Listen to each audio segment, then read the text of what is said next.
നമുക്കവിടെ ന്യൂഡൽഹിയുടെ കഥ നമുക്ക് എല്ലാവർക്കും, ഇത് ആക്ടേഴ്സിന് മാത്രമല്ല സാധാരണ പിള്ളേർക്ക് വരെ അറിയാം.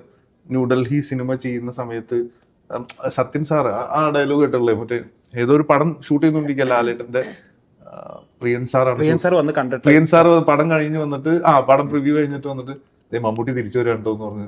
അത് ഭയങ്കര നമുക്ക് ഗൂസ് ബംസ് കിട്ടുന്ന സാധനമാണ് അത്. അപ്പൊ എന്ത് അവസ്ഥയിൽ ഡൗൺ ആയിട്ടായിരിക്കും ചിലപ്പോൾ. എനിക്ക് അതിൽ കണക്ട് ചെയ്ത ഒരു കാര്യം റൈറ്റർ സാർ പറഞ്ഞിട്ടുള്ളതാണ്.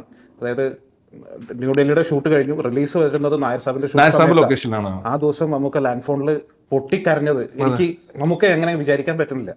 അത് ഭയങ്കര ആഗ്രഹത്തിന്റെയാണ്, കരച്ചിലാക്ക് നമുക്കുണ്ട്, എല്ലാവർക്കും ഉണ്ട്. നമ്മുടെ ഈ ഉള്ളി കിടന്നുള്ള മറ്റേ ആഗ്രഹം നമ്മളെ ഭയങ്കരമായിട്ട് ഇത് ചെയ്യും. അതും പെട്ടെന്ന് നമ്മുടെ ഇമോഷനെ ഒറ്റയടിക്ക് തള്ളിക്കളയും. മറ്റേ ലൈക്ക് പെട്ടെന്ന് കരയിലും കാര്യങ്ങളും എല്ലാവർക്കും കിട്ടും. അല്ല, അത്രയും ഫ്ലോപ്സ് വന്ന് ഒരു ഫൈനൽ വലിയൊരു കംബാക്ക് ഹിറ്റാണ്.